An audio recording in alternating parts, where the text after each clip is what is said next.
Hallo und herzlich willkommen zurück beim Unsafe Release, eure Schweizer Formel 1 Podcast mit euren Hosts Kasel und Jubes.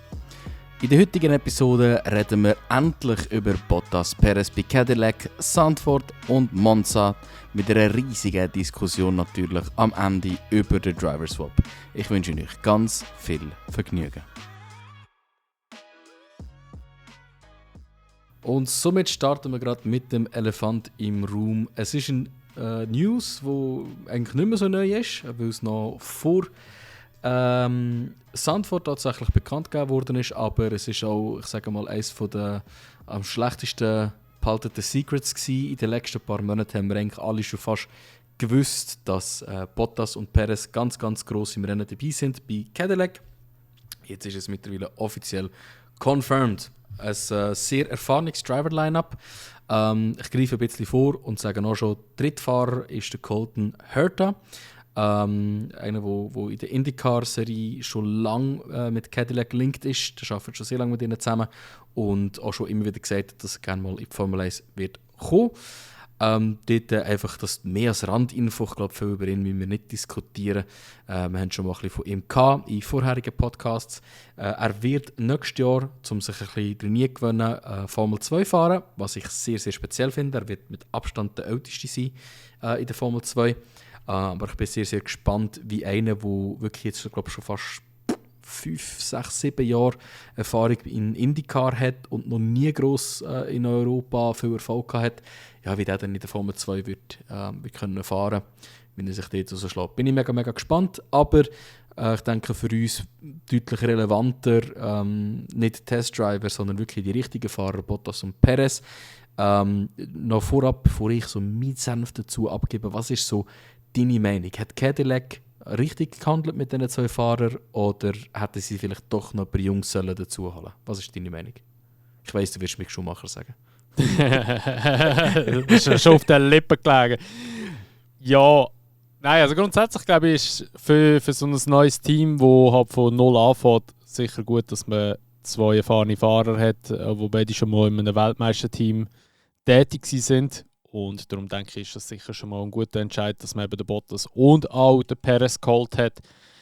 Klar, es wäre cool gewesen, hätten wir jetzt noch einen Mick Schumacher gesehen, aber ich glaube, so wie es sich ein bisschen herauskristallisiert hat in den letzten paar Monaten, ist es immer mehr und mehr unrealistisch geworden, dass er kommt. Und ja, sonst kann ich eigentlich nicht gross etwas dazu sagen. Ich denke eben, wie gesagt, das ist eine gute Entscheidung.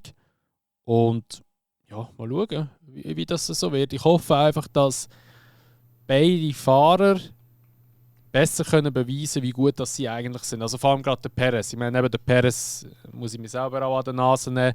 Ich habe ja über den Abend geflucht, teilweise in diesem Podcast, das war auch nicht mehr schön gewesen. Oder ja, das hast du ein bisschen übertrieben gesagt. Aber ja, oft gesagt, kann Perez rausnehmen, der kann mit dem Auto nicht fahren oder weiß auch nicht was. Und ich meine eben jetzt, wo wir beim Liam auch noch gesehen, dass es nicht kann und auch beim Tsunoda sehen wir es ja eigentlich jedes zweite Wochenende sozusagen, dass das nicht so funktioniert, wie es eigentlich sollte. Das zeigt einfach, wie schwierig das Auto, also der Red Bull, zum Fahren ist. Ich denke, ab dem Bottas ist halt so, dass halt der Sauber in seiner Sauberzeit eigentlich sehr schwer war zum Fahren. Ich weiss nicht, jetzt sieht es aus, als wäre er schon ein bisschen besser zum Fahren oder einfacher zum Fahren. Der Bortoleto und der Hülkenberg machen ja auch wirklich immer einen guten Job, jedes Wochenende inzwischen. Und ja, darum, ich hoffe einfach, dass das Auto für beide Fahrer gut ist und auch gut abgestimmt ist und dass sie halt durch das gute Ergebnisse können abliefern können. Absolut. Und ich meine, selbst wenn das Auto nicht von vorweg gut ist, sind das wirklich die besten 2 Fahrer, um das Auto gut zu machen. Oder? Weil du hast schon angehauen, es sind beides Fahrer, die in Championship-Winning-Teams waren. Und was ich halt dann wirklich auch beträchtlich finde, ist, wenn wir jetzt mal was sie zusammen oder was sie erreicht haben, zusammenfasst, ist das unglaublich. Also wir haben mit dem Bottas und dem Perez seine Statistiken zusammengezählt. 16 Grand Prix Wins, 527 Rennstart, über 100 Podiums und so weiter und so fort.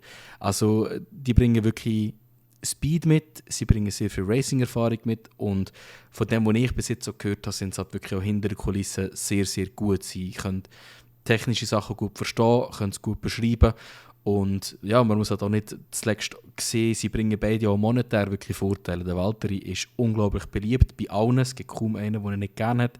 Er hat wegen dem viele Sponsoren. Er hat viele Leute, die halt interessiert sind, was er so macht. Man kann sehr, sehr gut Werbung machen mit ihm sogar.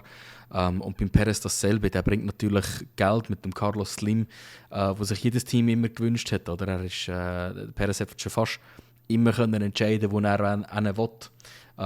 Bis halt auf die grossen Teams, die immer genug Geld hatten. Oder? Aber es sind beide unglaublich talentiert. Ich bin schon immer zum Perez gestanden, auch wenn ich ein bisschen meine Doubts bekommen habe gegen Ende letztes Jahr. Aber ich finde vor allem, wenn man sieht, oder wenn man so sagt, man ist nur so gut wie das letzte Rennen, das man hatte, sind beide definitiv noch etwas zu beweisen, wenn man das von dem Standpunkt anschaut. Und wie du auch sagst, hoffe ich mal, dass Cadillac ihnen eine gute Plattform kann bieten kann, damit sie nochmal beweisen können, was sie eigentlich getroffen haben. Weil, ich sehe jetzt nicht unbedingt, dass ihre Formel 1-Stints noch viel, viel weiter werden gehen als Cadillac. Aber ich habe das Gefühl, dass sie doch beide die Möglichkeit hätten, lange bei Cadillac zu sein, bis sie halt ihr amerikanisches Supertalent finden, das sie dann effektiv in das Auto reinstecken. Aber ich glaube, das wird so eine Magnussen Grosjean bei Haas-Type Karriere ändern sein für die beiden. Aber finde ich schön, finde ich gut. Ich bin mega, mega happy, dass sie beide da sind. Ich finde, wir sollten aber trotzdem vielleicht ein bisschen darüber reden. Eben, es gibt viele, die argumentieren, ist eigentlich schade, weil man hat ja das 11. Team in der Formel 1 vor allem so ein bisschen mit dem Hintergrundgedanken cool gefunden, dass man nachher mehr Talent kann fördern, mehr junge Leute kann reinholen. Und zu dem muss ich einfach sagen, hey, wir haben dieses Jahr 6 Rookies, je nachdem, give or take, oder mit Liam, aber ungefähr 6 Rookies. Und das sind eigentlich schon genug für momentan. Dann muss man auch sehen, man startet mit einem neuen Regelwerk und die Erfahrung ist extrem wertvoll mit diesen beiden. Und Jungstalent fördern ja, aber der Platz wird auch bei anderen Teams frei. Andere Teams, die bessere Erfahrungen haben, mit Junior-Karrieren aufzubauen. Wir reden hier logischerweise von Red Bull, von Williams, von Mercedes, wo die Leute halt können schön umverteilen zu Alpine oder zu Williams, zu McLaren früher auch. Also da gibt es schon bessere Orte für junge Leute zum Einsteigen als bei einem Team, das noch nie selber gefahren ist und neu zusammengestellt wird. Also ich persönlich bin der Meinung, dass doppelte Erfahrung der absolut richtige Weg war und neue Plätze werden aufgehen. Nächstes Jahr habe ich das Gefühl, wird der Drivermarkt sehr, sehr aktiv sein. Dieses Jahr werden die Fahrer, glaube ich, etwa ungefähr bleiben. Aber ja, ich glaube, das ist ein guter Sum-Up für beide unsere Meinungen zu dem ganzen Thema. Ausser du hast gerade noch einen Senf dazu zum Abgeben. Nein, also ausser eben halt, wie du gesagt hast, eben, dass 2 erfahrene Fahrer wirklich bessere Karten davon tragen. Eigentlich. Ich meine, eben das Beispiel hast du bei Haas eigentlich gesehen. Ich meine, Haas hat ja zwar schon... Ja, sie haben zwar eben mit dem Grosjean und Magnussen haben sie eigentlich schon auch 2 Erfahrene gehabt, aber es war halt einfach das Auto nie so wahnsinnig gut gewesen. Und dann haben sie mit 2 Jungen probiert, das war auch ein Schuss in den Ofen gewesen. Und dann nachher haben sie wieder auf 2 Erfahrene gesetzt, eben Magnussen und Hülkenberg dann, und dann hat es halt dann wirklich funktioniert. Darum, ich denke, Cadillac wird schon nicht schlecht darstellen. Ich bin wirklich gespannt, wie sie einsteigen werden. Weil du darfst aber nicht vergessen, die Sicher haben ja die ganze im Hintergrund entwickelt und sind ja noch nicht beitreten eigentlich in der Formel 1 und haben ja kein Budget gehabt. Die haben ja können voll Geld rausballern für Entwicklung und haben ja eigentlich sich einfach nur an der FIA gehalten, was die für Updates rausgehauen haben. Und das dürften wir ja auch, wenn du weißt, so, okay, so, das gibt ja das Regelwerk oder wie das neue Auto muss sein für 2026, darfst du dir privat so etwas bauen eigentlich, das ist ja öffentlich. Und so hat sie ja Cadillac jetzt die ganze Thema gemacht, respektive, wie heisst es, Andretti. Und darum, da wird schon noch lustig werden. Ich könnte mir vorstellen, dass vielleicht Cadillac ziemlich stark wird 2026 einsteigen. Ja, es ist nicht ab der Welt. Ich meine, schau an, die allererste Season von Haas starten sie direkt mit Punkten, oder? Und dann nicht wenig. Also sie haben immer wieder Rennen gehabt, wo sie wirklich gut dabei waren. Also es ist absolut möglich, dass man nicht gerade einen Williams 2019 Start hat während dem Ganzen. Und die Frage ist in meinen Augen mehr, ob sie es dann über die Jahre aufrechterhalten können. Und vor allem, sie reden halt schon davon, dass sie kommen zum Gewinnen. Und dann ist die Frage, was ihre Erwartungen sind. Ob sie wirklich halt das dann durchziehen und ich sage noch, dabei sind, in der Formel 1 das zu erreichen. Oder ob sie einfach das nur machen, um, hey, da haben wir ein bisschen Geld und schauen, dass der Markenauftritt gut ist. À la Alpine. Oder? Also wir haben schon alles gesehen in den letzten paar Jahren. Teams, die einfach Geld reinbuttern, um noch mehr Geld zurückzubekommen aus dem Ganzen. Und Teams, die effektiv gewinnen wollen. À la McLaren, à la Aston Martin. Ich weiss, die sind noch nicht sehr weit, aber die werden kommen, da bin ich immer noch überzeugt. Oder also, das wird für mich so ein bisschen spannender sein. Ist das wirklich ein Team, das die Ambition hat zum Gewinnen, oder ist das einfach ein Team, das jetzt gerade auf einen Hype aufsteigt? Und ich glaube, das ist das, wo für mich am interessantesten wird sein, so ein bisschen rausfiltern aus dem Ganzen. Ja, voll. Genau. Aber sonst ist eigentlich vor Zandvoort Monza nicht viel passiert. Auch sonst Off-Track gibt es nicht viel. Wir haben am Ende noch etwas zum darüber reden. Aber ich würde sagen, wir gehen direkt mal zu Zandvoort rein. Schöne Sommerpause gewesen in dem Sinn, aber eben sehr, sehr ruhig. Es war fast schon ein bisschen zu erwarten dieses Jahr.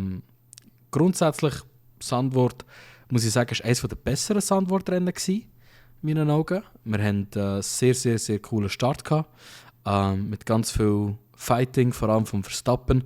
Und dort hatte ich ganz am Anfang wirklich schnell ein bisschen Gack in der Hose gehabt. Ich dachte, das kommt nicht gut. Und dann habe ich gemerkt, nein, ist Verstappen. Weil der hat sich auch sofort wieder gefangen dort bei dieser, kurz vor dieser ersten sehr steil Bank the Curb, wo der Danny ja mal seine Hand gebrochen hat, hat er ja so ein bisschen einen Ausrutscher gehabt. Und ich habe dann einfach in dem Moment gedacht, so, ich glaube, jeder andere Fahrer hat jetzt dort einen Crash gemacht und das Auto nicht mehr fangen. Und er fängt es und tut sich so einfügen, dass er direkt wieder vor dem Norris kann verteidigen kann. Also, gerade zum Start konnte ich direkt mal wieder Hut ab Max Verstappen sagen. Ja, also der Move war richtig krass gewesen. Ich auch denke, so, wo das Heck so ausgebrochen ist, so, jetzt ist es nicht gut.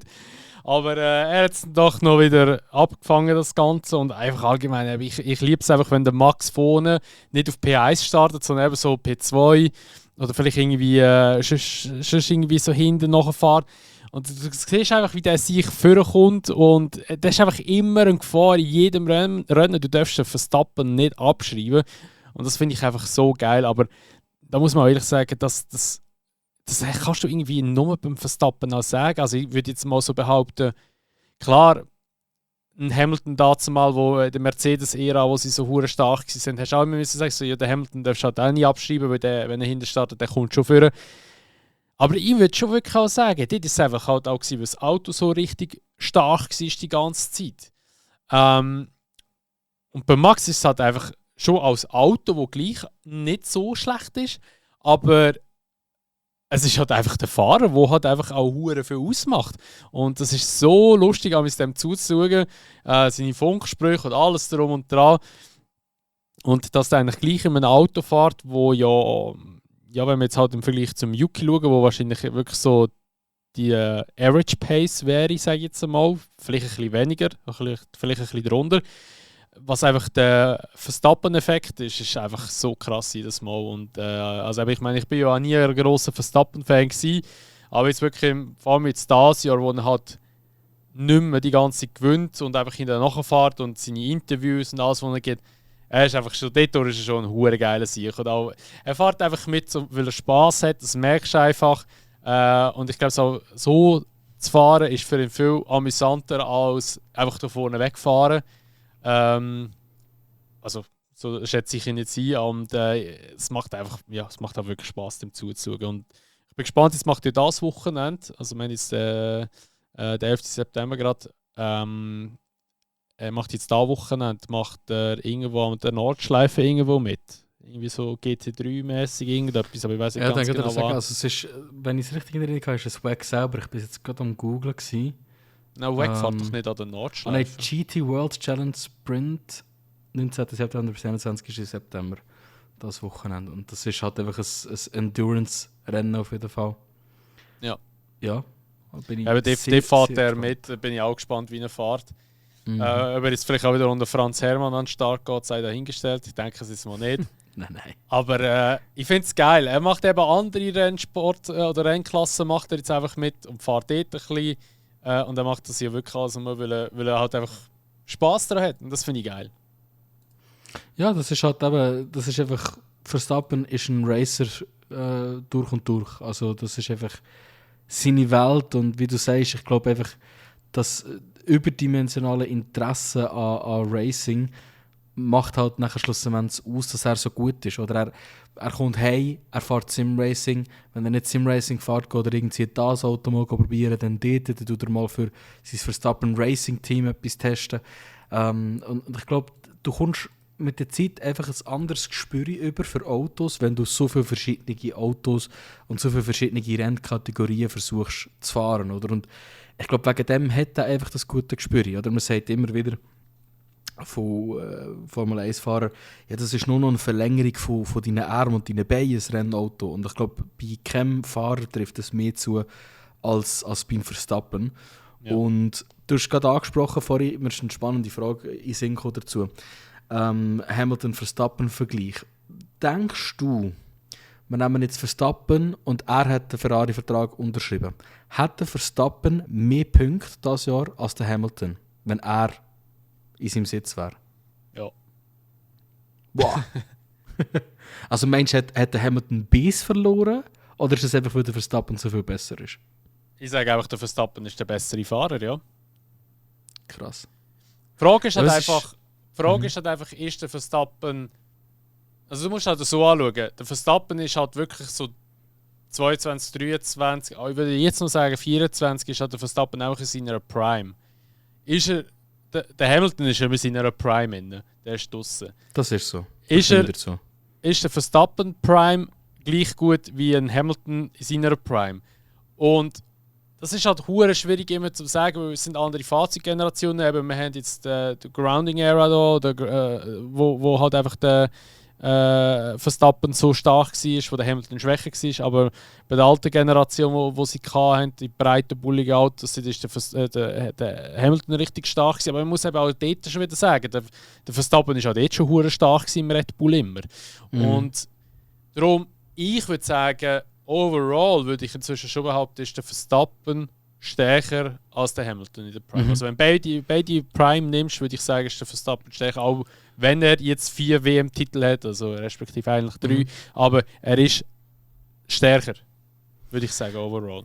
Ich bin so ein bisschen zwiegespalten, weil grundsätzlich würde ich eigentlich sagen, der Verstappen hat mit seinen 4 Championships, die er gewonnen hat, bis auf eine viel mehr müssen kämpfen für die Championships.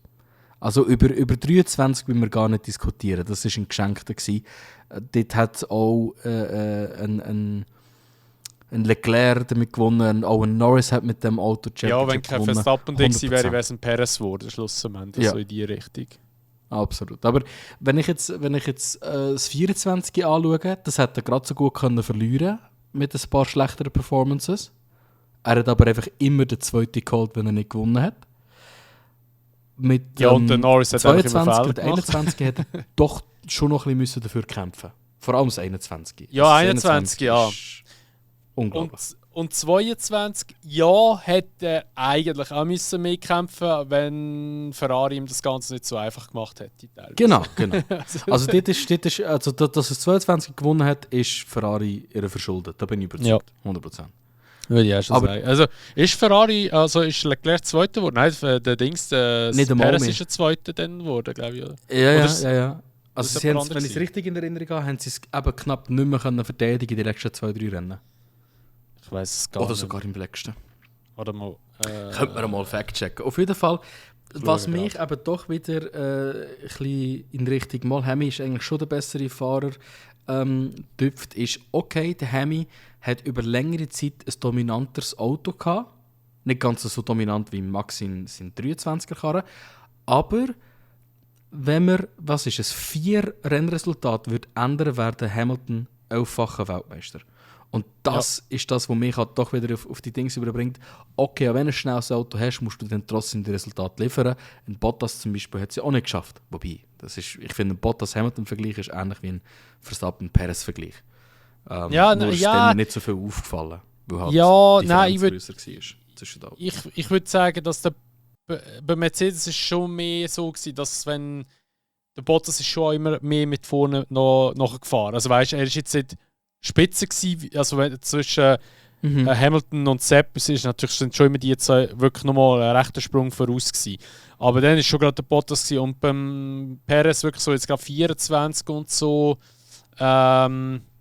ist schon mehr so gewesen, dass der Perez doch auch recht abgeschlagen war. Das ist ja eher hinten nachgefahren wie jetzt ein Yuki auch. Das sind doch ein paar Plätze dazwischen gewesen noch. Also ich würde schon sagen, dass so Wingman-technisch dazu mal der Bottas doch besser gestanden ist als der Perez am Schluss dann. Würde ich mal so behaupten. Und by the way, 2022 Leclerc ist Zweiter geworden in der WM und Ferrari auch. Ah, doch Zweiter? Ja. Okay. Aber um 3 Punkte. Um 3 Punkte vom Perez weg. Wow. Ja, eben. Viel zu tight eigentlich, wenn du das so vergleichst. Jetzt muss ich gerade schnell wundern.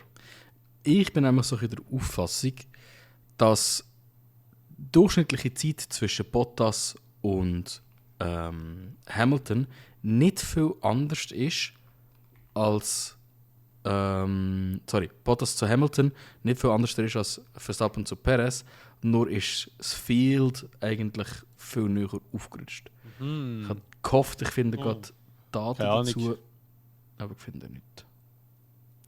Ja, aber ich sage grundsätzlich ist etwas in meinen Augen in der letzten Zeit oder vor allem im 25 jetzt offensichtlich geworden, und zwar einfach, dass der Hamilton, wie du vorhin angedeutet hast, nicht mehr in seiner Prime ist. Weil der Hamilton hat vor 2-3 Jahren in meinen Augen angefangen nachzulassen. Er hat angefangen Fehler zu machen. Und ich glaube eben, dass der Fight im 21 mit dem Verstappen ihm nochmal so ein bisschen das Beste aus seiner Prime hat rausgekratzt.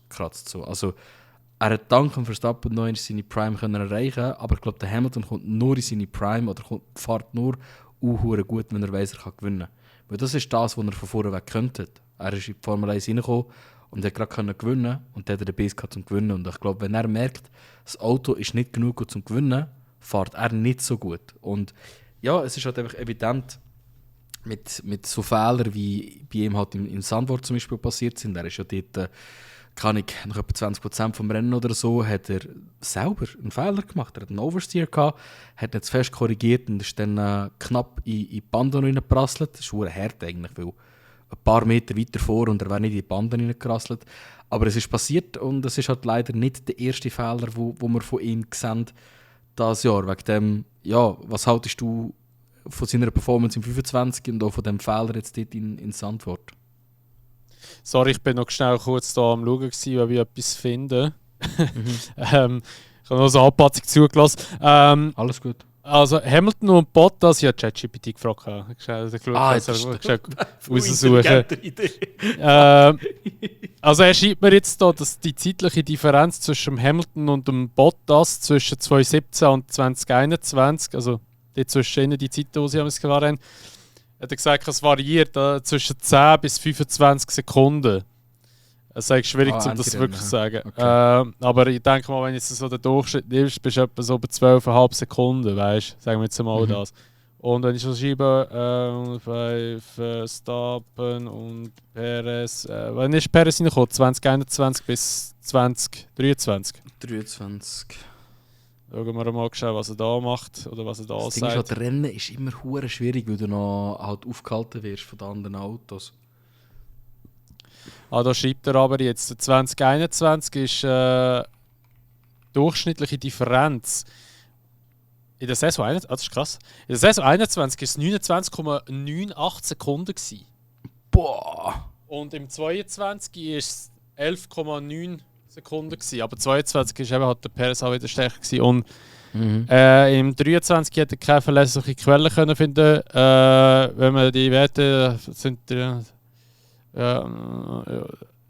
Okay, das sagt er einfach nur so, ja, wenn man den Wert nimmt von 21 und den Wert von 22, wird es irgendwo zwischen sein, also durchschnittlich 15 bis 25 Sekunden im 23. Geil. Also das ist jetzt so verlässliche Quelle. Aber da kann man eigentlich festhalten, eigentlich sehr ähnlich. Bottas schon ein bisschen besser, aber sehr ähnlich. Ja, aber nur minim. Also ich hätte jetzt mehr gedacht, aber wahrscheinlich ist es wirklich so, wie du gesagt hast, weil halt einfach das ganze Feld so nah beieinander ist. Fällt viel mehr auf. Ja. Halt P12, P13 die ganze Zeit. Und der Bottas halt gleich irgendwie P3, P4. Ja. Aber cool, ja, danke ChatGPT an dieser Stelle. Was hast du für eine Frage gestellt? Die Frage war ganz einfach.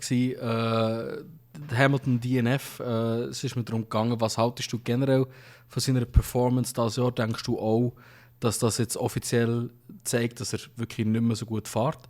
Ich habe es vor allem verglichen mit den alten Jahren, dass ich habe das Gefühl, nur kann performen, wenn er weiss, er kann gewinnen. Und er sonst nicht so gut leistet oder nicht so gute Leistung bringt. Und ist das evident halt eben mit dem Crash in Zandvoort, ist das ein gutes Beweisstückchen dafür.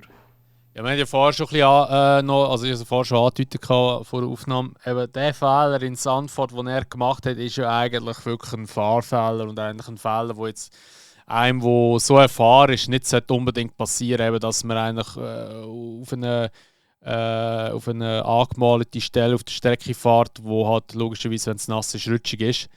Darum glaube ich, dass das nicht so gut durchdacht war oder weiss nicht, was er sich dabei gedacht hat, wahrscheinlich eben gar nicht. Ja, es ist schwierig zu sagen. Ich denke, er hat schon hure Mühe mit dem Auto. Es ist halt schon eine andere Philosophie dahinter. Ich denke jetzt aber nicht, dass er irgendwie alles herschmeißen, weil eben, so wie er ja dort noch geredet hat vor der Sommerpause, mit so, ja, es sei nichts mehr wert und man sollte den Fahrer austauschen. Da war einfach halt nur der pure Frost, der aus ihm rausgeredet hat. Und er braucht halt schon, also ja, noch mit Zeit ist schwierig zu sagen, aber man muss halt einfach auch sehen, dass ihm halt einfach das Auto nicht liegt. Er ist ja halt einfach auch in das Team hineingekommen. Das Auto war natürlich schon in der Entwicklung gewesen, und dann ist es halt einfach ein bisschen auf ihn angepasst worden. Mal schauen, wie es für 2026 aussieht. Weil das Auto kann man dann eher auf ihn anpassen, sage ich jetzt mal, schon in der Grundphilosophie her. Und ich glaube, es hat darum, also es hat ja sehr viele Gerüchte gegeben, dass er vielleicht ja jetzt schon zurücktritt und so, weil er eben so am Boden zerstört sei und so. Ich denke, das macht er nicht, weil ein bisschen Grips hat er ja schon auch und denkt sich, ja, eben 2026 ist nochmal alles neu, neue Motoren, neues Auto und eben neue Möglichkeiten schlussendlich. Und ich glaube, dass dann nachher das Ganze vielleicht Ferrari Karten spielt. Wer weiß, vielleicht ist Ferrari nächstes Jahr wieder richtig stark. Wir haben sie eigentlich schon dieses Jahr erwartet, nachdem dass sie ja letztes Jahr so extrem gut abgeschossen haben gegen Schluss. Aber ja, wer weiß, vielleicht wird es besser umsetzen. Und dann läuft vielleicht das plötzlich auch wieder viel besser beim Hamilton. Aber ich sage halt schon, dass der Fehler in Zandvoort schon, schon fast ein bisschen ein Rookie-Fehler war, schlussendlich. Oh, ja. Ja, Rookie, ja, aber es ist halt schon so. Es ist einfach schlichtweg ein Fahrfehler und du kannst es wie nicht wirklich verteidigen. Oder? Das ist so ein bisschen das Problem. Es ist nicht etwas, was in einem Hamilton passieren soll. Und ja, ich hoffe für ihn, dass er die Kurve noch ein bisschen kriegt das Jahr, dass er noch ein bisschen Motivation bekommt für nächstes Jahr.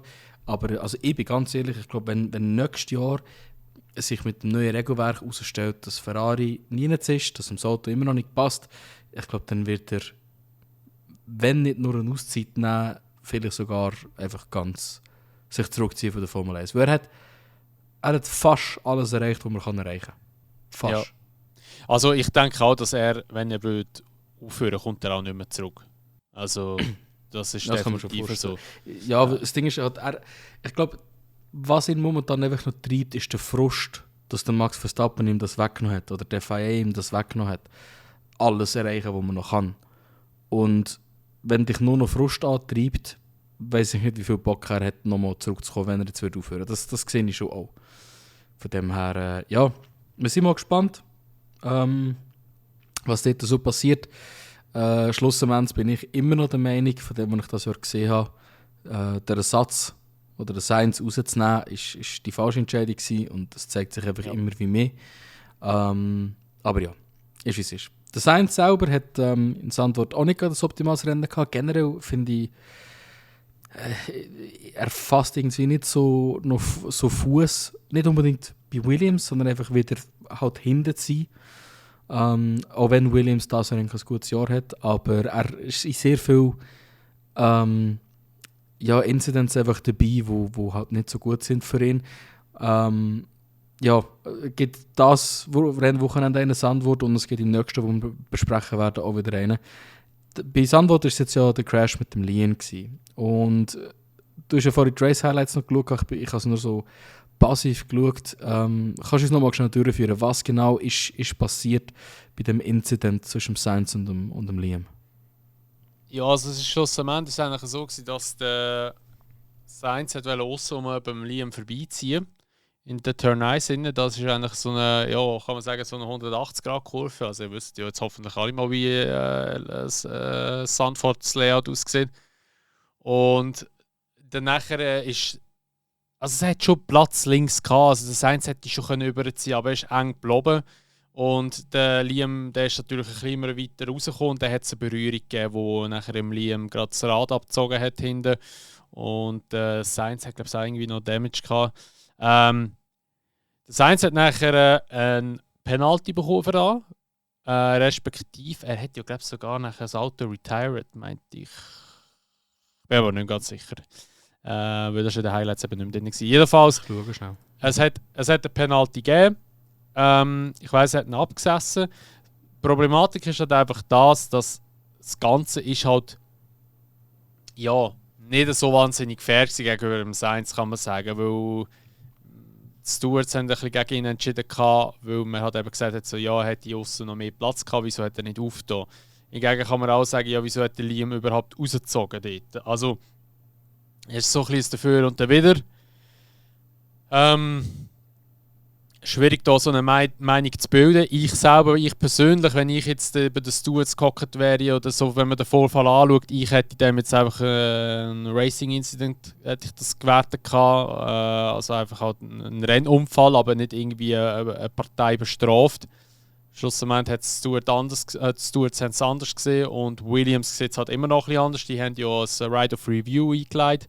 Dann ist es so, dass man halt einfach signifikante Video- oder einfach Telemetriedaten vorweisen oder Beweis vorweisen. Wo die FIA noch nicht hat. Ja, wo die FIA noch nicht hat oder wo man halt einfach noch nicht gesehen worden ist von den Stewards. Und das tun auch die Stewards wieder beurteilen, die das Urteil auch gefällt haben. Ja, mit dem kann man eben eigentlich die Strafe wieder rückgängig machen. Respektive, ich weiß nicht, wie das dann nachher funktioniert, weil er hat die Strafe abgesessen. Man kann ihm ja eigentlich die 10 Sekunden, wo er ja in der Pizza abgesessen hat, nicht einfach oben drauf rechnen. Also ich weiß es nicht. Kann sein, dass sie es machen, vielleicht auch nicht.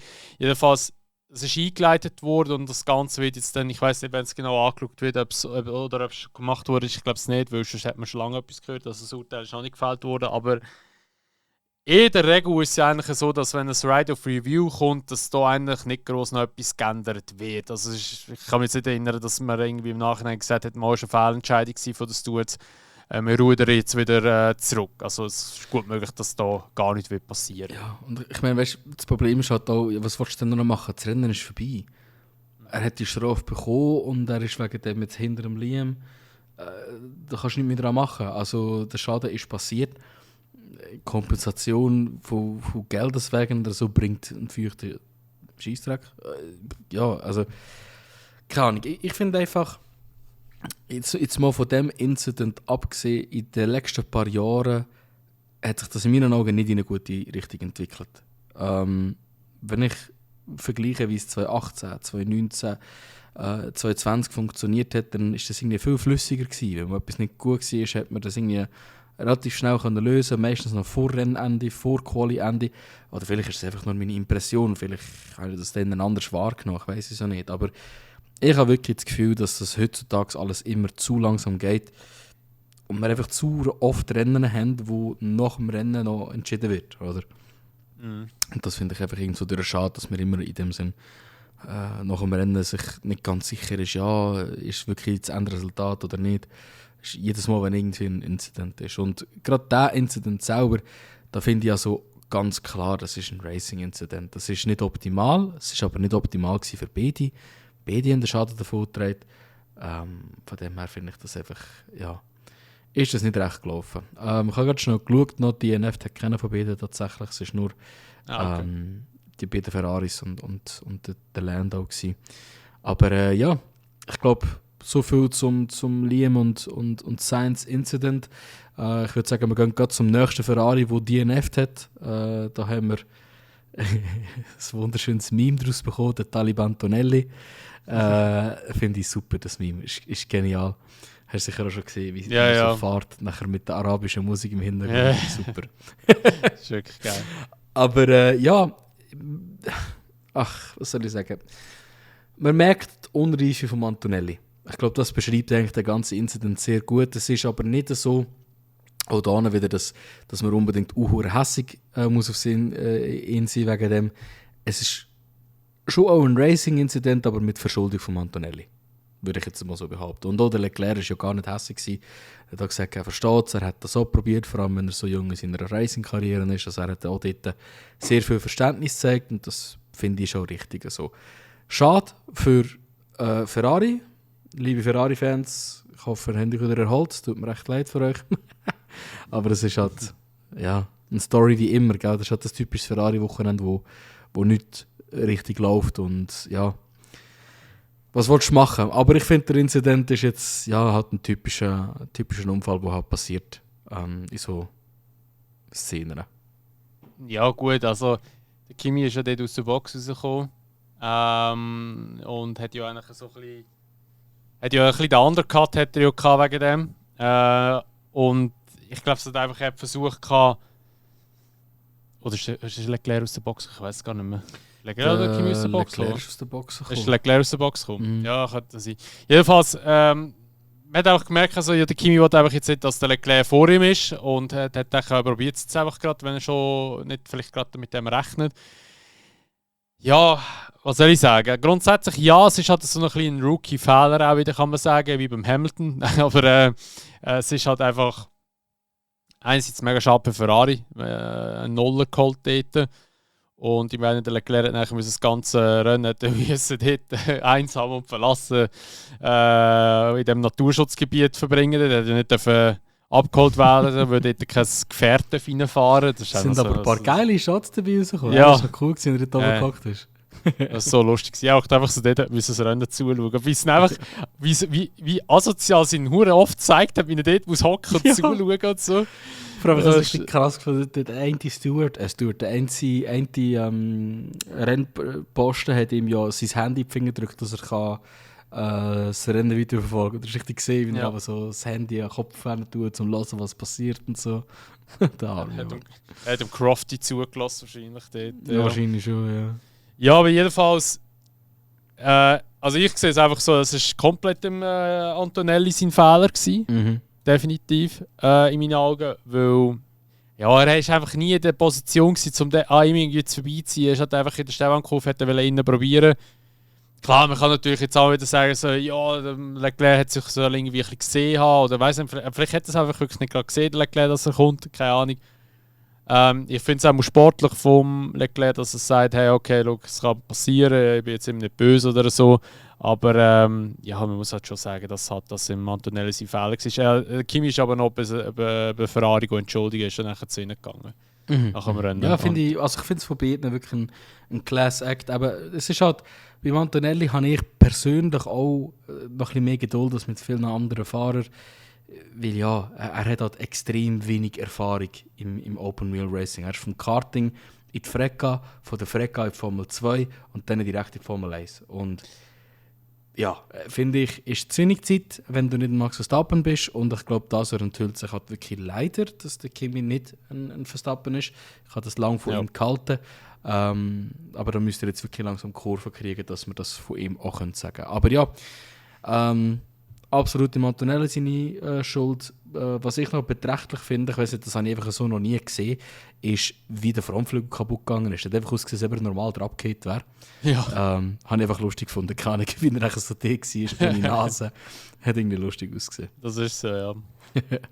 Genau. Aber ja, vom Anti-DNF ins Nächste. Etwas, was wir heutzutage ganz, ganz selten sehen, sind Motorschäden. Und genau das ist ausgerechnet im Norris passiert. Ausgerechnet mit einem Mercedes-Motor, die eigentlich so, sagen, Reliability-technisch in den letzten paar Jahren fast die besten sind eigentlich. Ja, aber krass, einfach während dem Fahren, wahrscheinlich Hydraulik oder Öl, weil es hat weißen Rauch hinten rausgegeben. Das ist meistens so ein bisschen Hydraulik oder Öl, wo von davon brennen. Und ja, hat er einfach angehalten, was war es, 12 Runden vor Ende oder so ungefähr. Also wirklich hart. Nicht, dass ich jetzt das Gefühl habe, er hätte den Piastri unbedingt noch aufholen können. Aber es hat halt irgendwo durch seine Championship Ambitions halt schon ein bisschen sehr krass eingedämpft. Oder? Also wenn im Piastri bis Ende Saison nicht mehr passiert, muss der Norris, ich glaube, ich weiß gar nicht wie viel, sind ja noch 11 Rennen, sind es jetzt? 10? Nicht einmal. Kann sein, 11 oder 10 sind es noch. Ja. Ich glaube, wenn ich mich nicht täusche, wenn ich es richtig sehe, der Norris müsste, glaube ich, jedes Rennen gewinnen und der Piastri dürfte nicht jedes Rennen zweit werden. Ich glaube, er müsste bei 2-3 Rennen dritt oder viert werden, damit das noch anständig funktioniert mit einem Championship-Fight. Aber ja, gehen wir natürlich auch davon aus, dass der Piastri eine perfekte Season hat und keine Crashes mit DNFs mehr hat. Aber ja, für den Norris nur noch 8 Rennen. Es sind nur noch 8 Rennen. 8 Rennen? Ja, also jetzt nach Monza stimmt es nur noch 8. Ja, genau. Ja. Ich tue das mal fact-checken zwischendrin, aber sag doch mal du deine Meinung zu dem ganzen Incident zum Norris. Ja, er hat Pech gehabt. Super. Gut, ja, nächstes Thema. Es tut jetzt blöd, aber es ist ja so. Er hat wirklich halt ein bisschen Pech gehabt. Aber vielleicht war das Vor-Karma für Monza, wer weiß. Schlussendlich, ja, ich meine, es kann auch im Piastri ja auch passieren. Es kann jedem passieren. Es ist natürlich einfach halt, man muss halt da schon ein bisschen den Norris auch wieder ein bisschen in Schutz nehmen, muss man sagen. Oder muss man schon ein bisschen in Schutz nehmen. Es ist natürlich bitter, dass es ihm passiert, weil der Norris hat schon viel Pech. Er hat schon viel Pech, kann man auch noch das. Aber so, abgesehen davon, dass er immer noch relativ viele Fehler macht beim Fahren, hat er auch noch viel Pech nebenbei. Und ja, das spielt ihm natürlich dann nicht so in die Karte rein. Und ja, ich weiss nicht, was ich sagen soll. Schlussendlich es war Pech gewesen und man kann es auch nicht ändern. Die Punktedifferenz jetzt sind knapp 30 Punkte, also nach Monza muss man sagen, also 29 Punkte. Ich bin gespannt, wie es in den nächsten paar Rennen wird. Es wird jetzt dann eben nachher wahrscheinlich noch ein ausgiebiges Gesprächsthema sein, was Monza anbelangt. Aber ja, ich sage mal so, was ihm verwehrt wurde, ist das Podest, hat einem anderen dann das Podest reingespielt, und zwar im Hadjar. Und das ist schlussendlich ist das auch eine mega coole Szene gewesen. Ich habe mich richtig gefreut für ihn, wo so einen schwierigen Start hatte. Also gerade vor dem ersten Rennen in der Formel 1. Und der Vater gerade eigentlich in seiner ersten Saison aufs Podium rauf. Habe ich schon richtig gefreut für ihn. Und er ist auch wirklich mega stark gefahren in Holland, muss man wirklich sagen, also in Zandvoort. Ja, also ich kann natürlich sagen, es ist halt nicht nur Glückssache gewesen, er hat das ganze Wochenende ein extrem gutes Wochenende gehabt. Also direkt auf der zweiten Reihe zu starten, ist mal das eine. Ich habe ihn beim Kicktipp, beim Tippspiel, wo ihr alle auch gerne mitmachen könnt, haben wir, glaube ich, im allerersten Podcast von diesem Jahr verlinkt. Stimmt das? Ist möglich, ja. Weißt du das noch? Ja. Ist möglich, ja. Auf jeden Fall könnt ihr auch Kicktipp einfach herunterladen und dann nach Unsafe Release suchen. Ja, dort habe ich im Kicktipp habe ich ihn hinter Hamilton tippt sogar tatsächlich. Und er hat sich extrem gut halten und ist einfach ein extrem solides Rennen gefahren. Also da gibt es nichts darüber zu sagen. Und er macht sich halt wirklich ganz klar zu einem Kandidat für einen Red Bull-Sitz nächstes Jahr. Also die Frage ist mir, ob er das noch will oder nicht. Ich glaube, er wird ziemlich sicher nachrücken. Fun Fact, ChatGPT hat jetzt gerade endlich fertig gerechnet. Der Norris muss noch 7 Rennen gewinnen. Und in den anderen 2 Rennen sind noch 9, laut ChatGPT. Muss er noch P2 holen. Und dann hat er 32 Punkte, dann würde er es um 1 Punkt gewinnen, Championship. Okay. Das ist noch heftig. Genau. Ja, aber es wird ja gleich immer schwieriger für ihn. Also der Piastri kann ja eigentlich gut am P2 immer heimfahren. Und ja. Es wird, aber, also eine Aufgabe wird es nicht zwar. Wenn der Piastri P2 fährt, ist es dann noch nicht gegeben, dass der Norris P1 macht. Also, ja, das ist so. Aber der Norris darf sich jetzt kein schlechtes Resultat mehr erlauben. Und was ihm halt wieder mehr unter Druck setzt. Und halt wieder mehr Fehler halt können entstehen bei ihm leider. Das ist halt so. Ja, genau. Aber ja, ich glaube, genug über McLaren Boys geredet. Die sind sowieso die ganze Zeit das Thema. Eben der Hadjar, finde ich, ist absolut verdienter Driver of the Day in Zandvoort. Und ich bin mega, mega happy über seinen Progress, den er macht. Und er wird wirklich langsam aber sicher zu einem von meinen neuen Lieblingsfahrern. Nicht nur von der Art, wie er fährt, sondern halt einfach auch, wie er off-track ist. Er ist echt so ein liebenswerter Mensch, habe ich das Gefühl, wo immer lacht und nur das Beste will für alle. Also freue ich mich nicht nur darüber, dass ein Rookie eine gute Performance gemacht hat, sondern wirklich auch für ihn als Mensch, dass er so früh schon einen von seinen grössten Träumen können erfüllen. Nicht zuletzt, weil er oft kritisiert worden ist, keine grossen Resultate zu haben in den Subkategorien. F3, F2, F3 hat er keine Championship gewonnen. Aber ich meine, wenn der so weiterfährt, dann wird er sogar irgendwann mal Weltmeister sein in der Formel 1. Wenn er so weiterfährt und weiter Progress hat. Genau. Lehnst du dich weit aus dem Fenster, hä? Lehne ich mich weit aus dem Fenster, ja, aber ich finde, ein Rookie, der dieser Wege Progress macht, verdient einen guten Sitz in der Zukunft. Und wenn er weiterhin Progress macht, dann hat er in meinen Augen auch die mentale Stärke dafür.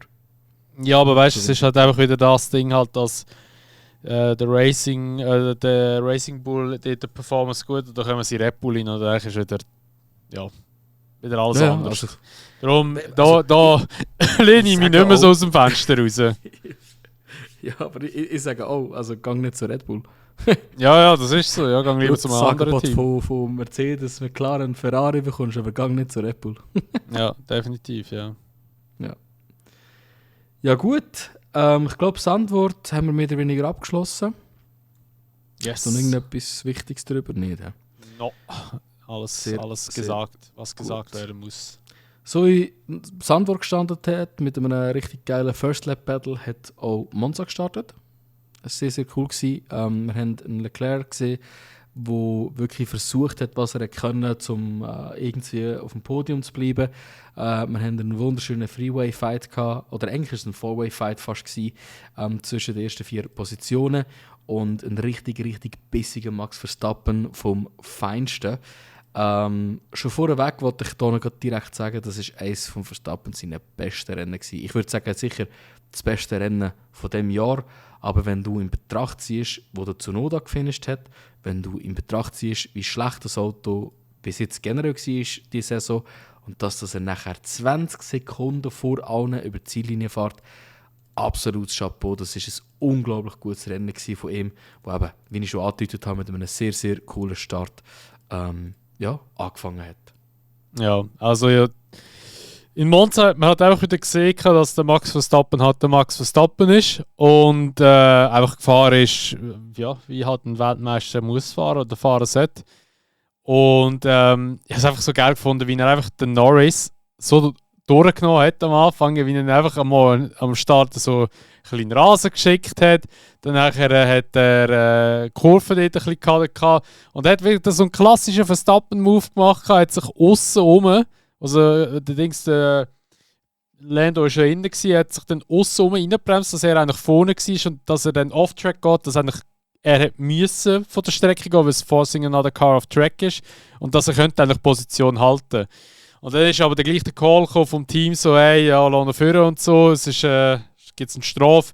Hat er das gemacht oder ein paar Runden später zieht er schon wieder an ihm vorbei. Und das Auto ist einfach brutal gelaufen und ich habe es richtig geil gefunden auch. Also so wie der Max wieder gefahren ist, war wieder super gewesen. Und nachher ist er einfach weg gewesen. Und dann hat McLaren einfach versucht mit einem Longstint eigentlich länger draussen zu bleiben, hat dann nachher irgendwie auf einen Safety Car spekuliert, dass sie vielleicht so vor dem Verstappen können bleiben, hat aber dann nicht geklappt gehabt, weil halt wirklich nie ein Safety Car gekommen ist.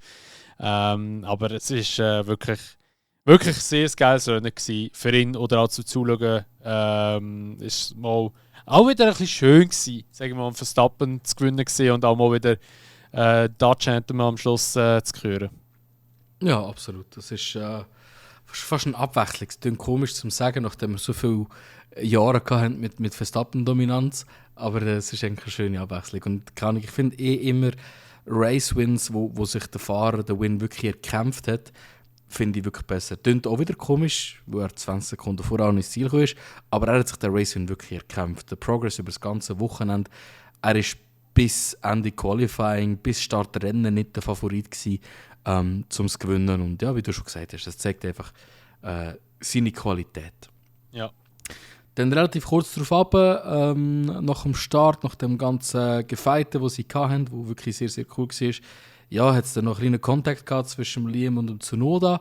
Ja, ist ein bisschen Pipifax. Finde einfach, man merkt dadurch einfach, dass der zweite Red Bull-Karre einfach ein grundlegendes Problem hat. Und zwar, dass die Fahrer dem Motor nicht vertrauen können. Das hast du mit Liam gesehen, das hast du mit Perez gesehen. Und jetzt auch beim Tsunoda wieder. Es sind immer so desperate Moves, wo man halt einfach viel zu Zeit nur vorbeigeht. Und ich finde es lustig, wie es oft der Liam ist, wo dann ausgerechnet ins Kreuzfeuer kommt, schon in Mexiko zum Beispiel, wo es einen Crash gab zwischen Perez und Liam. Aber der Grund, wieso ich das hauptsächlich rein da habe, ist, denkst du, der Liam will zu viel? Will zu viel beweisen, irgendwo durch. Jedes Mal, wenn er mit einem Red Bull fighten kann, habe ich darum so ein Gefühl, er tut seine Ellbogen zu weit raus und schneidet sich dann eigentlich ins eigene Fleisch. Ich weiß nicht, ob er wirklich noch Hoffnungen hat, zurück ins Red Bull-Team zu kommen, aber ich habe das Gefühl, er übertreibt. Ja, ich würde jetzt nicht sagen, dass es per se nur mit Red Bull ist. Ich meine, er ist auch dort mit dem Sainz in Zandvoort hat es ja auch geklopft. Also eigentlich ist es schon oft so, dass wenn es mit dem Liam in einen Fight hineingeht, dass es eigentlich immer toucht. Also, oder eher mal toucht. Nicht immer, aber also ist eher das nicht mal. nur meine Auffassung? Nein, es ist schon so. Ich würde aber nicht sagen, dass er irgendetwas beweisen will, sondern weil er halt einfach von der Art und Weise so ist, dass er halt einfach ein bisschen stürmischer ist. Oder halt einfach immer zu viel Risiko eingeht oder halt einfach verteidigt tut weiß ich was, um Mutter oder weiß ich was.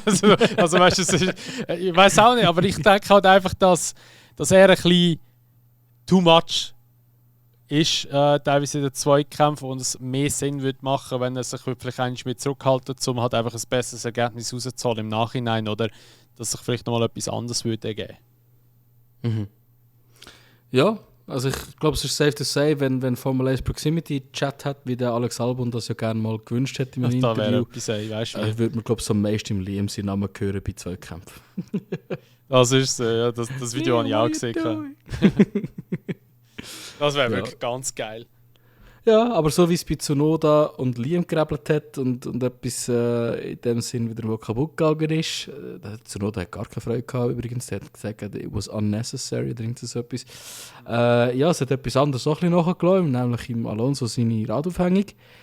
Sieht man auch sehr, sehr selten heutzutage. Also ich war sehr erstaunt gewesen, dass, weißt du, wenn du vergleichst, es gibt Incidents, wo du richtiges Wheelbanging hast und Fahrer fahren ineinander rein und ja, es schlitzt halt der Reifen auf. Wie zum Beispiel jetzt beim Sainz und beim Liam letztes Wochenende in Zandvoort.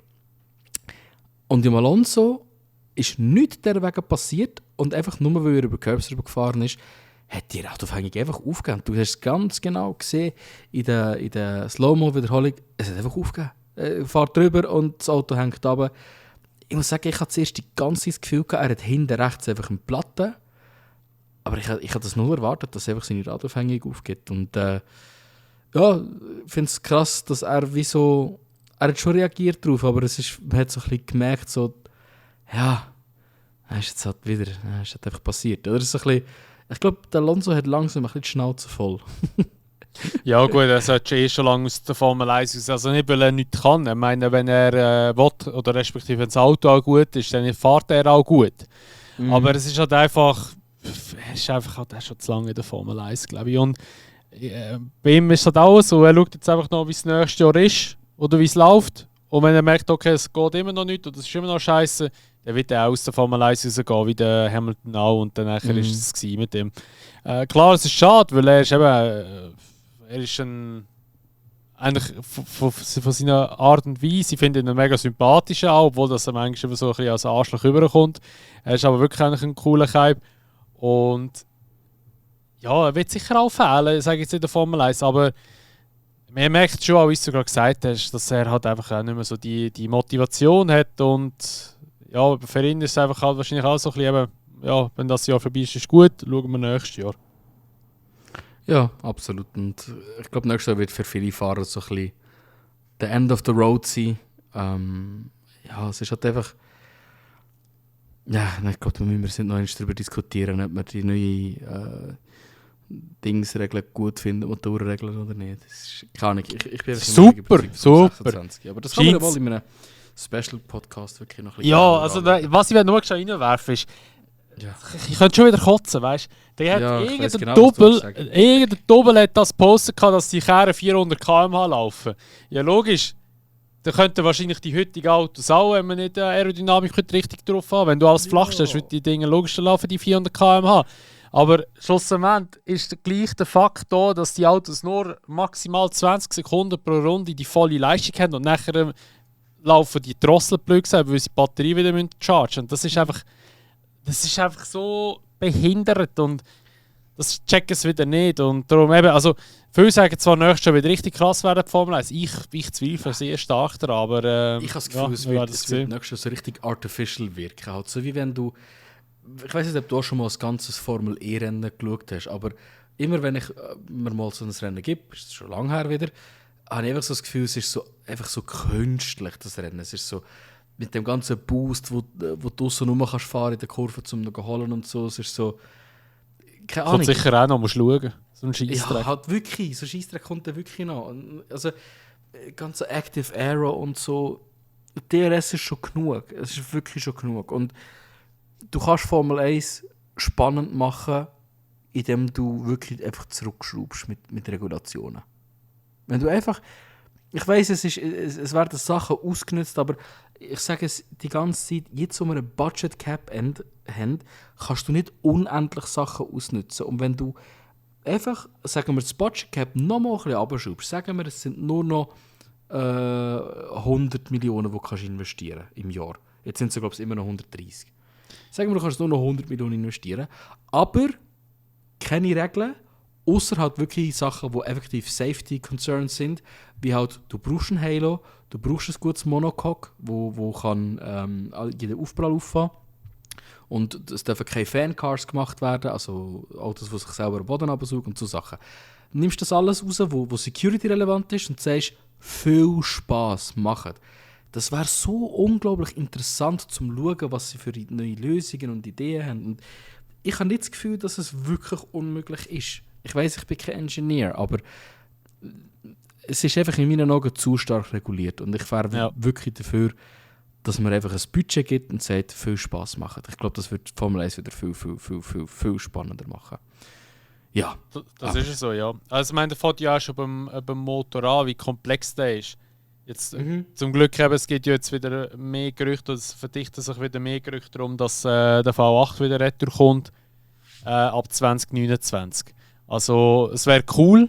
Mir spielt es keine Rolle, ob sie im V8, V10, was immer reinballern. Aber macht doch einfach das ganze System ein bisschen einfacher. Und eben, ich meine, jetzt haben wir wirklich nächstes Jahr einen Motor mit 50% Elektro und 50% Verbrenner. Und da finde ich halt einfach scheiße. Aber ja, eben, wie gesagt, wir haben schon ein paar Mal über das geredet. Und es ist so eine never-ending Story, einfach was das anbelangt. Und ja, mal schauen, wie es das nächste wird. Ich glaube, selber Formel 1 wird sich selber ein bisschen in den Ruin hineintreiben. Ich warte schon lange darauf, bis es mal einen Knall gibt und der Formel 1-Hype wirklich komplett zusammenbricht. Das wird passieren. Ja, irgendwann wird es passieren. Ja, irgendwann muss es passieren. Ja. Es hat sich jetzt etabliert, dass der führende Motorsport, aber irgendwann ist, wird vielleicht auch eine andere Motorsportserie vorkommen. Who knows? Vielleicht wenden sich einmal ein paar von dem ganzen Zirkus ab und gründen ihre eigene neue Art von Formel 1. Ich meine, Geschichte kann dich nicht vor allem retten. Nur weil du eine grosse Geschichte hinter dir hast und etabliert bist, ja, kannst du dir doch nicht alles erlauben, aber ja. Und plötzlich so eine Temo-Version von Formel 1. Ja, wer weiß. Aber ja, wir sind hart abgedriftet. Danke, Alonso. Ganz schön, dass du uns wieder dort gebracht hast, an diesen Punkt. Was haben wir für eine riesige Kette gehabt, dass wir über das geredet haben? Keine Ahnung, aber jetzt sind wir wirklich extrem abgeschweift, ja. Aber dann gehen wir einfach kalt und trocken ins nächste Thema hinein, nämlich der Berman Sainz Contact. Und jetzt ist der Sainz wieder am Receiving End gewesen. Nein, aber nicht. Jetzt war der Berman am Receiving End gewesen. Wenn ich mir so ein bisschen Gedanken mache darüber, würde ich schon auch sagen, der Sainz hat reingezogen und im Berman seine Raum gelassen. Andererseits der Berman ist am Überholen gsi,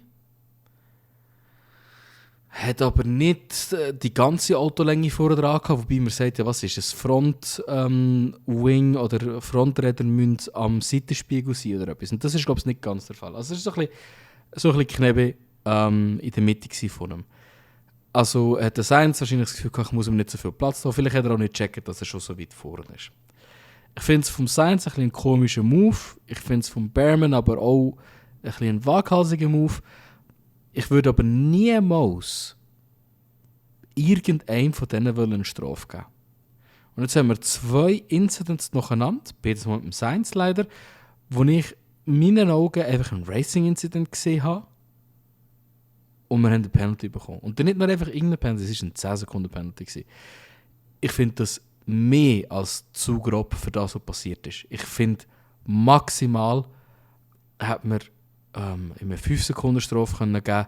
Und ich persönlich wäre sogar noch eher auf dem Berman seiner Seite gewesen, wo er das Überholmanöver gemacht hat. Aber das ist halt nicht wie Formel 1 heutzutage funktioniert. Aber ich finde immer, wenn du ein Überholmanöver machst, hast du mehr Verantwortung als der verteidigt, dass kein Crash passiert. Aber das ist auch meine persönliche Meinung. Nein, ist es so. Also, ich finde auch, dass in dieser Situation hätte ich einfach den Sainz ein bisschen mehr können, das Loch auftun dort und hat einfach im Berman ein bisschen Platz lassen. Also, wie der Berman am Funk gesagt hat, er hat auch reingezogen, als ob er ihn gar nicht mehr gesehen hat oder einfach nicht beachtet hat. Und das finde ich eben auch ist, so ein bisschen übergekommen, der hat so ein bisschen den Eindruck vermittelt.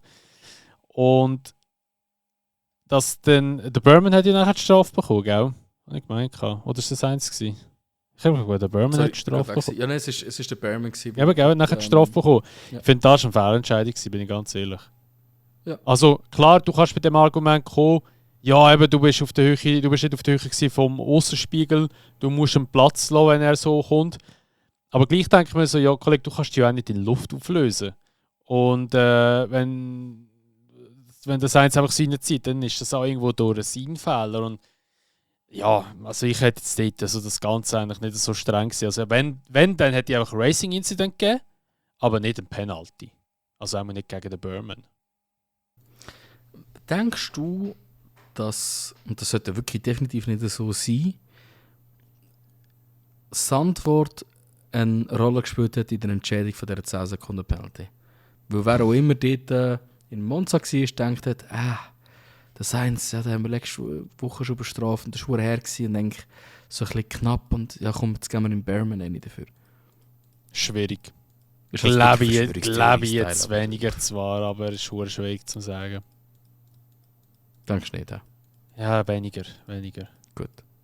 Ja, ich weiß nicht, es gibt sehr viele, wo so ein bisschen über das geredet haben. Ich finde, ist jetzt zu fest eine Verschwörungstheorie. Aber ich ja, also ich meine, eben, dass man so reden kann ich verstehen. Dass das momentan mit den Penalties einfach nicht richtig gehandhabt wird. Ja, wenn dass man so redet, kann ich verstehen, oder dass man so Gedanken dann hat.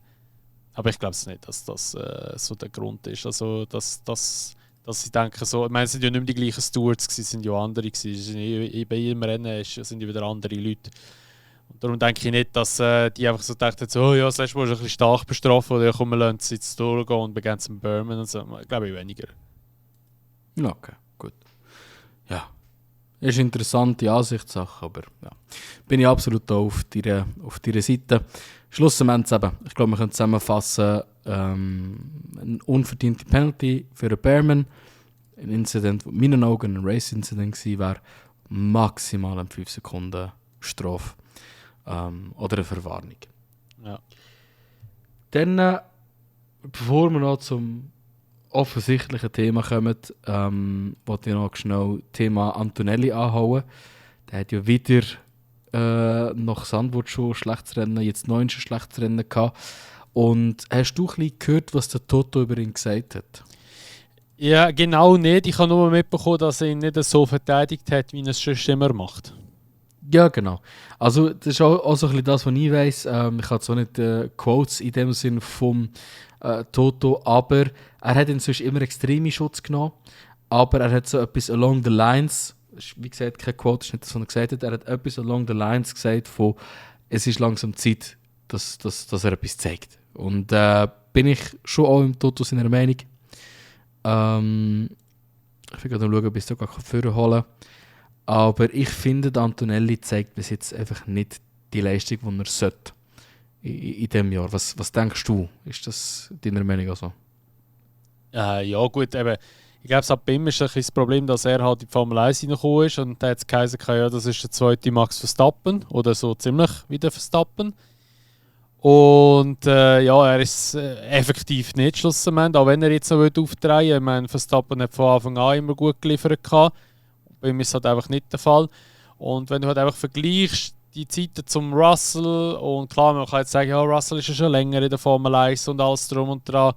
Ja, aber wenn er so wäre wie ein Verstappen, wäre er sicher auch von der Zeit her näher bei einem Russell, sage ich jetzt einmal. Und ich finde schon auch, ja, ein Antonelli muss mehr abliefern oder besser abliefern, weil nächstes Jahr Mercedes protzt ja schon lange um, dass der Motor nächstes Jahr für ihn phänomenal wird sein. Und ich glaube, so Mercedes ist ganz klar das Ziel, nächstes Jahr wieder um die Championship zu fighten. Und da brauchen sie halt einfach einen zweiten Fahrer oder sie brauchen schlussendlich einfach beide Fahrer, die halt regelmäßig Punkte reinholen können oder auch aufs Podium können fahren oder gewinnen können. Und wenn das nur eigentlich sozusagen der Russell im Moment eher schafft, dass er immer mitfahren kann davon und eigentlich so ein bisschen dabei ist, dann ist das Mercedes nicht und dann nachher, ja, müssen sie halt wegen einer Alternative schauen. Vielleicht Max Verstappen, wer weiß. Das Gerücht ist ja auch lange immer rum, dass der Verstappen könnte zu Mercedes wechseln. Und ich denke für den Antonelli, also es haben ja beide immer noch keine Vertragsverlängerung bekommen. Ich denke beim Russell ist ganz klar der Fakt, dass er entweder den Verstappen nicht im Team haben und das Vertrag festhalten oder dass er nicht einen Einjahresvertrag möchte. Und beim Antonelli wird man es wahrscheinlich auch ein bisschen rauszögern, bis man weiss, okay, er kann es gleich das Ruder rumreißen oder halt nicht. Schwierig zu sagen, aber ich denke, es wird so in die Richtung gehen. Und also ich bin ehrlich, ich glaube, dass wenn einer von beiden einen Jahresvertrag bekommt und Verstappen nächstes Jahr bei Red Bull nicht zufrieden ist oder eine Ausstiegsklausel aktiviert wird, dass er rausgehen kann, dann ist dann der Toto der Erste, der auf der Matte steht beim Verstappen. Ja, absolut. Also anscheinend hat er immer noch nicht aufgegeben. Ich bin immer noch mit ihm in Kontakt, von dem, was ich gehört habe. Oder? Und ja, da kannst du noch so viel Vertrauen in den Antonelli haben. Ja, irgendwann wird das einfach rebeln müssen, wenn es so weitergeht. Oder? Ja. Und ich glaube, das ist eben evident in den Kommentaren, die er gebracht hat. Ich habe es jetzt hier gefunden. You can't put the car in the gravel bed and then expect to be there, and all of the race was underwhelming. Also das ist schon mal krass. Underwhelming. Also es ist... was ist das beste Wort zum Übersetzen auf Deutsch? Underwhelming. Ja. Ja, was willst du sagen? Ja. Unter aller Sau! Nein, ich weiß doch auch nicht. Und ja, enttäuschend. Ja. Underwhelming. Beeindruckend. Ja, ist eigentlich schon enttäuschend, heisst das eigentlich. Ja. Oder unbeeindruckend vielleicht. Ja, das ist vielleicht gar nicht so schlecht. Ja, das würde noch eher passen, ja. Ist auf jeden Fall eine klare Aussage. Es war unbeeindruckend gewesen, die Leistung. Aber er sagt, it doesn't change anything in my support and confidence in his future. I believe he's going to be very, very, very good. But today was underwhelming. Hat es noch das zweite Mal wiederholt. Und dann hat er halt so etwas darüber geredet, von wegen, ja, sie wollen versuchen, ihm ein bisschen Ballast wegzunehmen, ein gutes Wochenende würde ihm gut tun. Und dann hat er schon wieder angefangen angreifen. Also angreifen, hat er gesagt, oder auch das mit dem Gasly, das darf nicht passieren. Der Kimi sollte nicht einmal eine Sekunde an einem Gasly verlieren. Und das sind halt schon einfach Kommentare, wo sicher auch ein bisschen an seinem Ego gekratzt haben, aber vielleicht ist auch genau das, wo der Antonelli halt braucht. Oder dass man jetzt mal ein bisschen ernst Klartext redet und einfach sagt, es ist eigentlich nicht genug. Aber ja, ich denke... Vielleicht braucht er den Druck. Vielleicht braucht er den Druck einfach.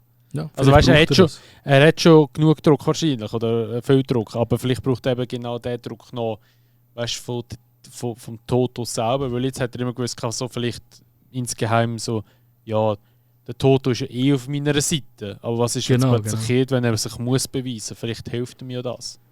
Absolut, absolut. Das Ding ist, Mercedes ist definitiv nicht in einer Lage, wo sie für euch irgendetwas kämpfen können. Aber wenn sie es wären, wären sie nur mit einem Wagen in dieser Situation. Und es gibt ein anderes Team, bei dem funktioniert das ist Red Bull. Und bei denen funktioniert es, weil ihr andere Fahrer einfach dieser Wegen gut ist. Und das ist der Russell einfach nicht. Der Russell ist kein schlechter Fahrer, verstehe mich nicht falsch.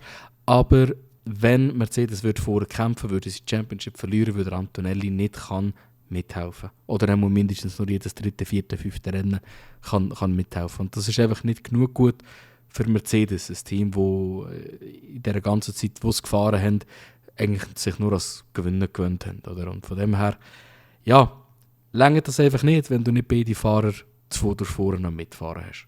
Punkt. Ja, das ist so definitiv. Genau. Dafür aber, wenn beide Fahrer vorne mitkämpfen hast, kann das eben auch ein bisschen zu Problemen führen. Problem, wo man aber selber noch mal ein bisschen zu komplex machen kann, indem man irgendwelche Regeln erfindet untereinander. Ich denke, es ist klar, über was ich rede. Papaya Rules. Papaya Rules und Driver Swap bei McLaren. Ich gebe da direkt mal meinen Senf dazu ab. Die ganze Situation war komplex gewesen. Ja. Man will es beiden Fahrern so fair machen, wie es geht. Ja, finde ich gut. Ich finde auch generell Papaya Rules cool. In dem Sinn, dass man sagt, fairer Fight untereinander. Ich habe aber wirklich Mühe damit, mit dieser Entscheidung. Okay, als Norris-Fan habe ich mir so gedacht, weißt du, wie wäre das, wenn sie jetzt wieder zurück wechseln, die Positionen, weil es ist eigentlich nicht ein Norris-Fehler. Und dann habe ich mir sofort gedacht, ja, aber das ist dumm. Du veränderst das Rennresultat und ein langsamer Pitstop ist ein langsamer Pitstop. Und das Einzige, was für mich die Reaktion von McLaren würde justifizieren, wäre, dass der das Rad anmachen musste, mit Absicht sabotiert hat. Dann würde ich verstehen, dass sie es wieder zurückgewechselt haben. Aber ich persönlich hätte gesagt, schau, scheiße gelaufen. Und ja, ich weiss, wir haben dir versprochen, dass du nicht hinter ihn gehst, aber ein langsamer Pitstop ist etwas, das niemand beeinflussen kann. Es ist passiert, versuch den Platz so wieder zurückzuholen, wir unterstützen dich dabei. Ich finde, das ist der richtige Way to go, weil die gleiche Situation am Ende des Jahres im letzten Rennen, wo potenziell Championship entscheidet, kannst du mir nicht sagen, dass sie noch das Gleiche machen würden. Wenn sie weiterhin so Regeln beibehalten, sollen sie das machen. Aber sobald sie die Constructors Championship gewonnen haben, sollen sie aufhören damit. Und sie einfach go at it, lass sie machen und hör auf mit Driver Swaps. Weil sobald sie Constructors haben, gibt es in meinen Augen keinen Grund mehr, einen Driver Swap zu machen. Weil du hast schon alles und es wird ganz klar einer von deinen Fahrern gewinnen. Also, meine Meinung, ganz klar, der Driver Swap tut Formel 1 nicht gut. Das ist meine Meinung dazu. Ja, also ich hätte jetzt irgendwie gehofft, dass du da doch ein bisschen mehr kannst mitempfinden, wieso dass sie das gemacht haben und so. Und da gibt es eine hitzige Diskussion, aber ich kann da eigentlich nur zustimmen. Also, ich kann es nur verstehen. Schlussendlich ist das. Jetzt muss ich gleich ausholen. Ich verstehe es nicht, wieso dass man das macht. Eben, Norris, klar, eben, haben wir schon gehabt, Sanford Pech gehabt mit dem Motor, jetzt wieder Pech gehabt beim Pitstop. Okay. Ist scheiße. Und ja, du hast ihm Norris gesagt, nein, es gibt keinen Undercut, aber ich meine, Norris kann ja selber 1+1 zusammenrechnen und merken so, oh, da war jetzt ein langer Stopp gewesen. Da gibt es Fehler oder hat es ein Problem gegeben. Und dann nachher, ja, will ich wahrscheinlich hinter ihm sein oder sollten wir irgendetwas machen, dass ich wieder vorkomme, respektive er muss dann einfach mehr Gas geben. So. Und dann nachher habe ich auf TikTok ein Video gemacht. Und ich weiss, TikTok ist immer eine schlechte Referenz, weil, ja, jeder 0815 TikToker ist, oder der, der schaut oder was auch immer, ist Formel 1-Experte. Aber was ich dort für Kommentare bekommen habe, zu meiner Meinung, die ich dort rausgehauen habe, ich habe nämlich gesagt, und ich bin ganz klar und fix der Meinung, und so auch wie es der Verstappen gesagt hat, ich hätte nicht den Norris vorbeigelassen. Weil schlussendlich, der Piastri hat gesagt, ja, hey, es ist ein Rennen, so etwas kann passieren. Es ist für mich kein Grund, dass das nachher heisst, so, ja, lass ihn vorbei. Ein Verstappen hätte ihn nie vorbeigelassen, ein Schumi hätte ihn nie vorbeigelassen, ein Alonso hätte ihn nie vorbeigelassen. Also ich würde auch so behaupten, ja, nicht 50%, aber sicher etwa 10 Fahrer ja, nein, das wäre ja 50%, super, 5 Fahrer am Feld, die hätten der Teamkollege nicht mehr vorbeigelassen, wenn so etwas passiert wäre. Weil die würden einfach denken, ja, ist ja nicht mein Problem, schlussendlich. Und ob jetzt du einen Platz 1 und 2 oder respektive 2 und 3 holst, ob jetzt Piastri Zweiter wird und Norris Dritter oder eben umgekehrt, spielt keine Rolle, fürs Team sind alle genau gleich viele Punkte. Und ja, wie du gesagt hast, nach Aserbaidschan, wenn beide jetzt 1-2 holen, ist gewinnt McLaren Championship Fahrerweltmeisterschaft, jetzt schon. Das ist eigentlich verdammt krass. Und dann haben sie eigentlich in meinen Augen auch keine Begründung mehr, um zu sagen, so, hey, so nicht, lass den anderen führen, weiss ich was, dann hast du wirklich eigentlich, ja, go for it, weißt, für beide Fahrer. Aber ich habe es brutal lächerlich gefunden. Und dann habe ich eben das Video hochgeladen auf TikTok und es hat mich so aufgeregt, wie viele Leute geschrieben haben, ja, aber weißt du, der Norris hat ja in Ungarn auch den Piastri vorbeigelassen und hat ihn ja nachher auch noch gewonnen. Ja, schön, das war letztes Jahr. Das war ja noch eine ganz andere Ausgangslage. Klar, der Norris hätte da und die WM eigentlich gekämpft. Und dort haben wir ja alle gesagt, ja, McLaren ist selber dumm, dass sie so etwas machen, so einen Call. Weil das könnte ihm Norris noch die WM kosten. Es hat schlussendlich hat es ja nicht nur wegen dem gekostet. Das war ja auch schlussendlich so gewesen, dass der Norris gleich immer zu viele Fehler gemacht hat. Aber ich verstehe es einfach nicht, wieso machst du als Team so einen Call, weil du verbockt hast. Du hättest sollen sagen, hey Norris, tut das leid, das war unser Bock. Es ist jetzt halt einfach so, ja, der Norris wäre piss gewesen, aber es ist doch, Gottverdammt, es ist doch im Piastri nicht sein Problem, dass jetzt das Team das bei ihm verkackt hat. Wieso wird er in dem Sinn, blöd gesagt, bestraft und muss ihn vorbeilaufen? Weil bei ihm geht es um die Championship, klar, beim Norris geht es auch um die Championship. Aber er ist der Führende, er hätte ja rein theoretisch ja den Anspruch. Man sagt ja eigentlich immer, der WM weiter vorne ist ja Fahrer Nummer 1. Also fick die Papaya-Rules, die haben, sorry. Also, ich finde einfach auch, das macht die Formel 1 so kaputt, ich finde es hure lächerlich und es zeigt einfach wieder mal mehr, wie weichgespült die Formel 1 inzwischen geworden ist. Hey, vor 10 Jahren, vor 15 Jahren, wenn so ein Call gekommen wäre, da hättest du jetzt in jeder Zeitung etwas davon gelesen, dass jetzt das so passiert wäre. Stell dir vor, Villeneuve gegen den Hill im Championship-Fight. Die würden sich lieber gegenseitig die Birne einschlagen nach dem Rennen. Nein, und das finde ich, das ist einfach halt eben das, ja, wir müssen gegen aussen müssen wir gut dastehen. Es ist wichtig, was die Leute von außen denken. Alter, fick auf die Leute, Mann. Mach einfach dein Ding.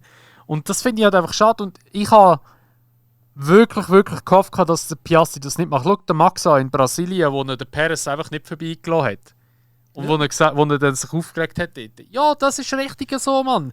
Du musst für deinen eigenen Arsch schauen, nicht für die anderen. Klar, das Team ist ja auch wichtig, aber nein, sorry.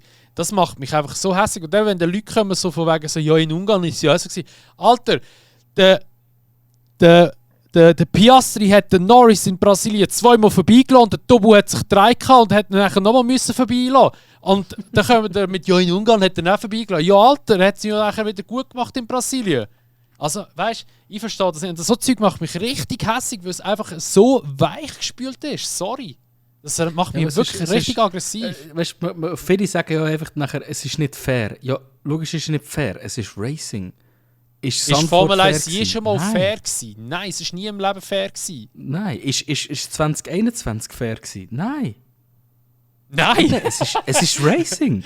Das passiert. Entscheidungen werden getroffen und Sachen passieren im Racing, die man nicht kontrollieren kann. Und die Stopwatch sagt, wenn das Rennen anfängt und wenn das Rennen aufhört, und dann ist das Resultat das, was es ist. Ob es immer fair war oder nicht, okay, du kannst protestieren dagegen, aber das Rennen ist passiert. Oder? Ja, aber willst du protestieren? Es war ein Teamintern, kannst du nicht mal protestieren eigentlich. Aber ich verstehe es einfach nicht. Mal. Weißt, also ich finde vor allem auch den Ungarn-Vergleich, wie du auch schon angedeutet hast, der Ungarn-Vergleich macht schlichtweg keinen Sinn. Es ist eine ähnliche Situation, ja. Aber in Ungarn hat McLaren Strategie verkackt. Sie sind sich am Draht-Tasten gewesen, wie sie das Ganze handhaben wollen, haben noch keine Papaya-Rules gehabt und haben sich dann nach dem Rennen, weil sie gemerkt haben, hey, das Problem werden wir haben, entschieden, die Papaya Rules einzuführen. Und ich finde die grundsätzlich gut, weil Papaya Rules heissen Racing untereinander, fair. Und wir haben am Anfang von der Saison, ich glaube Österreich zum Beispiel war das, oder ich weiß nicht welches Rennen, haben wir verschiedene Strategien gehabt unter diesen beiden. Und das hat das Rennen nachher spannend gemacht, weil das war Österreich, wo der Piastri rein hat müssen, weil seine Reifen am Arsch waren, ich glaube, weil er sich verbremst hat. Und dann hat der Norris seine Garage das sich zu Nutzen gemacht und gesagt, hey, wir gehen jetzt. Dann ist er doppelt gefickt mit seiner Strategie.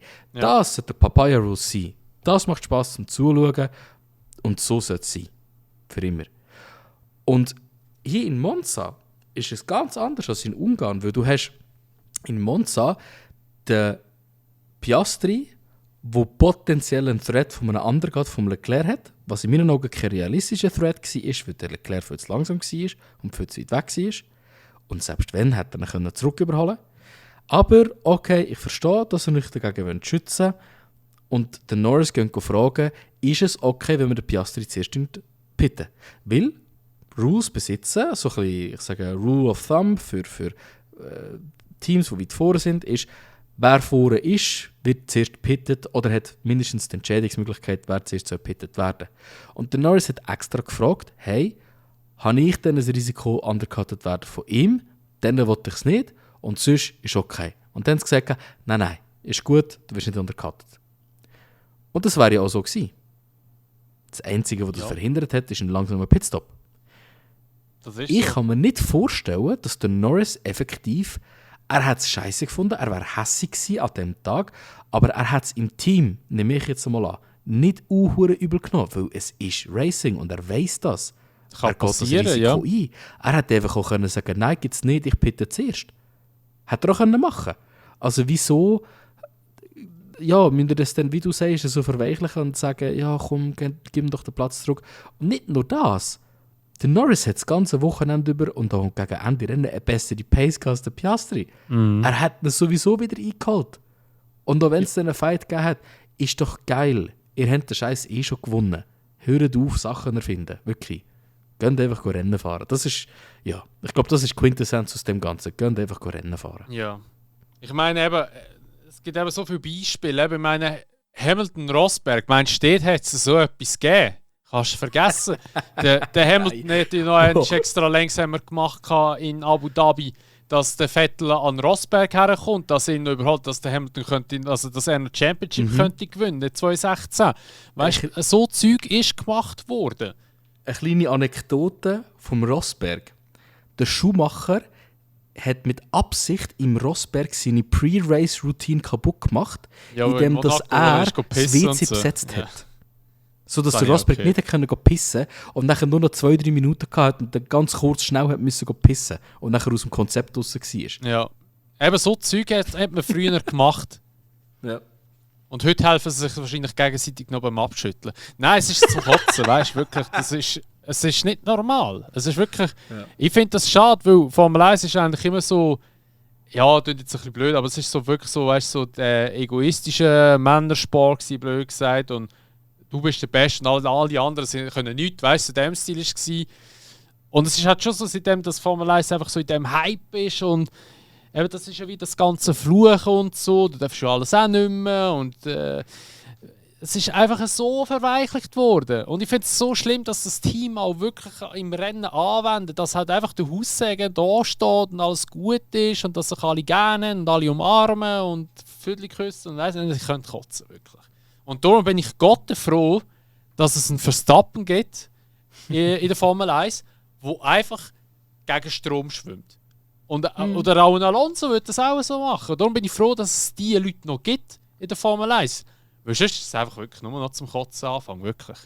Ja, also ich meine, sonst können wir dann wirklich noch das Gefühl haben, dass Konkurrenten sich gegenseitig verbielen, wenn sie einen kleinen Fehler gemacht haben. Oder? Und du musst ja auch echt sagen, nein, also egal, echt dabei, es ist Racing. Es ist Racing. Ja, ich glaube, unsere Meinung ist, ohne dass du es erwartet hast, sehr, sehr aligned. Ja. Ich kann es, wie gesagt, ich kann es vielleicht noch ein bisschen mehr nachvollziehen als du. Aber schlussendlich ist ein langsamer Pitstop in meinen Augen nicht ein Faktor dafür, so etwas zu machen. Ja. Genau. Ja, somit haben wir eigentlich alle grossen Themen abgehakt, die in den letzten 2 Wochenenden passiert sind, bis auf dem Gasly seine Vertragsverlängerung.